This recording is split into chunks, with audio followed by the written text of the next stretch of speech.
Welcome to Boozy Movies, where making cocktails and watching movies is what we do. I approve of this union. Today, we are going to try to keep things as symmetrical as possible because we have two cocktails for the movie, The Grand Budapest Hotel. This is a heartwarming tale about a concierge who steals a painting, escapes prison, and casually outruns fascism, all while mentoring a bellboy with zero boundaries. It's basically a how-to guide for thriving during a political coup, but make it pastel. And our first drink today is inspired by the very famous painting from this film, and that is Boy with Apple. That's just marvelous, isn't it? And we would be remiss if we did not do a cocktail of the famous confectionery called Mendl's Cake. Now, if you haven't seen this film, we really think you're going to enjoy watching it, especially if you make this first cocktail, Boy with Apple. Tell them I'll be right down. For Boy with Apple, you're going to want butterfly pea flower infused Apple Brandy and Luxardo, recipe in the description, Granny Smith Saccharum, spicy ginger syrup, chilled champagne. In a mixing glass, we're going to combine 2.5 ounces Boy with Apple Infusion, 1/4 ounce of Granny Smith Saccharum, and 1/4 ounce of ginger syrup. We'll add some ice, stir until chilled, strain into an absinthe or cocktail glass. Top with 3 ounces of chilled champagne. And garnish with a candied apple or maraschino cherry. And here is Boy with Apple. Would you like to take the first sip, my dear? I don't see why not.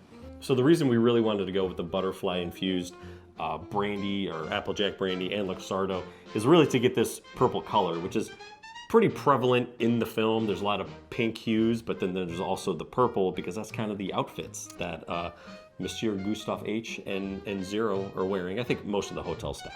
Yeah. But that's why we went with it. Maybe not 100% necessary if people have it though, right? If you don't have it, then the color you're going to end up with is going to be a lot like the painting itself. There you go. Instead of the uniforms, but we love the bright, bold purple color. So what do you think of the cocktail? It's a masterpiece. It's great. I love the champagne in there because it just gives it a little more life. How's that supposed to make me feel? There are definitely bold flavors in there, and champagne is a bit dry. The sweetness that you're getting is probably from the apple saccharum and the ginger syrup. All right then. So this cocktail also has the Granny Smith Apple Saccharum. Yes. Right? And which is very, very easy to make. Yes, super easy. You just cut up some apple and equal parts sugar, throw it in a Ziploc bag or a sealable container, let it sit for 24 hours in the refrigerator, and you've got a beautiful apple saccharum. I knew it! So now that we have recovered Boy with Apple, it is time for some dessert. But before dessert, we'd like to captivate you for just 1 minute and have you hit the like if you enjoy this movie, subscribe so that you can see more, and then hit that little alert bell so that it reminds you every single week we've got a new movie with 2 new cocktails that we are happy to bring you. That's all for now. I'm definitely ready for some dessert now, and nothing is going to beat a Mendl's Cake. So let's whip it up.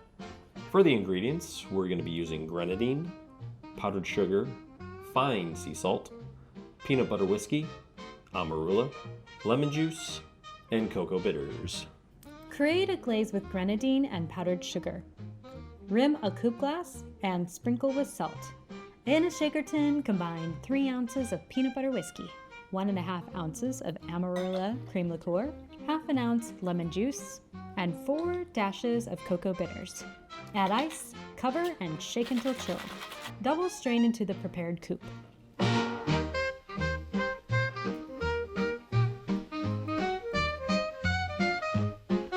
And here we have Mendl's Cake.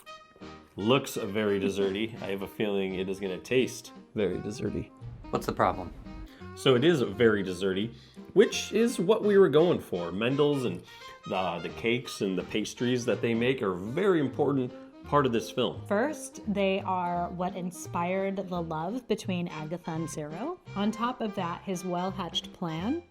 of escaping the prison. Mendel's cake was very important for that. I mean, the security guards couldn't even cut into the pastries to see if there was something hidden inside because they just looked so good and so beautiful, just like this cocktail.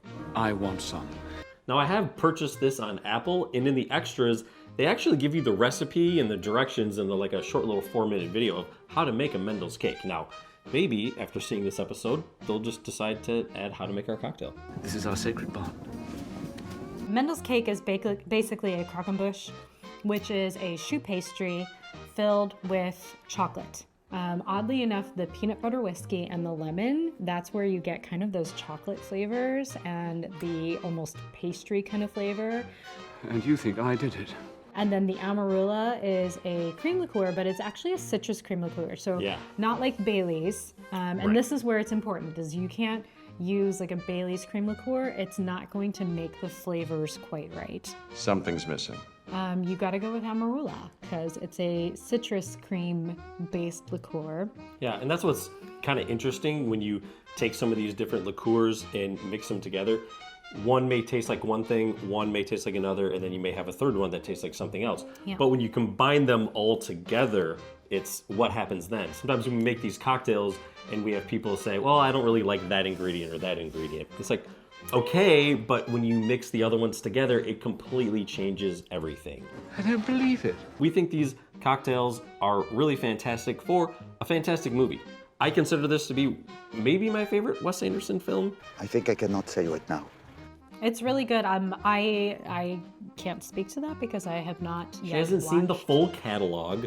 What's the meaning of this shit? I've not seen them all. I'm failing her miserably. But I'm looking forward to it. One thing that I do appreciate about Wes Anderson, and we were talking about this earlier, is that he has a lot of like symmetry. He has a lot of really beautiful colors. But one thing that I've noticed is that when there's like heavy dialogue going on, when you need to pay attention to the dialogue, he kind of like freezes whatever's going on or everything's symmetrical so your brain doesn't have to like work on those things. It just makes sense. Like all of that just like falls into frame just like he does, right? Yeah, absolutely. I suppose I better take back everything I just said.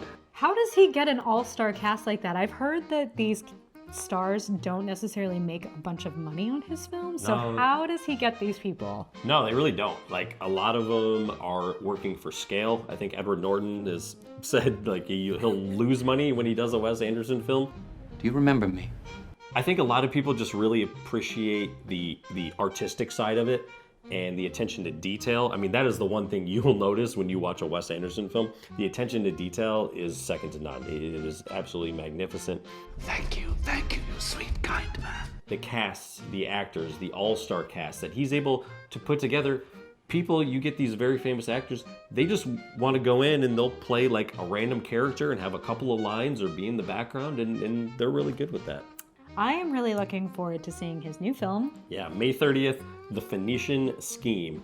Looks like it's starring Benicio del Toro, but there's a bunch of other really great actors as you would expect. Also, Michael Cera is in this, and I'm really excited to see kind of how he fits him in. So yeah, so we'll see. I think maybe even Scarlett Johansson, who's been in his last handful of them, so that's pretty neat too. Yeah, she's a very pretty woman. So. She is. What a lovely thing to say. So we would love to know which Wes Anderson movie you would like to watch and which one you would love us to make cocktails for. Is it Moonrise Kingdom? Is it... Royal Tenenbaums, Life Aquatic, Bottle Rocket, Rushmore. I mean, I could just keep going, but I'm not going to name the whole catalog. We have a poll up on our channel asking you the very question. All right, well, it is time to cheers. We are going to go finish watching Grand Budapest Hotel, and maybe we'll just roll into another one. Let's change the subject. I'm leaving. Until next week, we'll see you then. Cheers. Au revoir.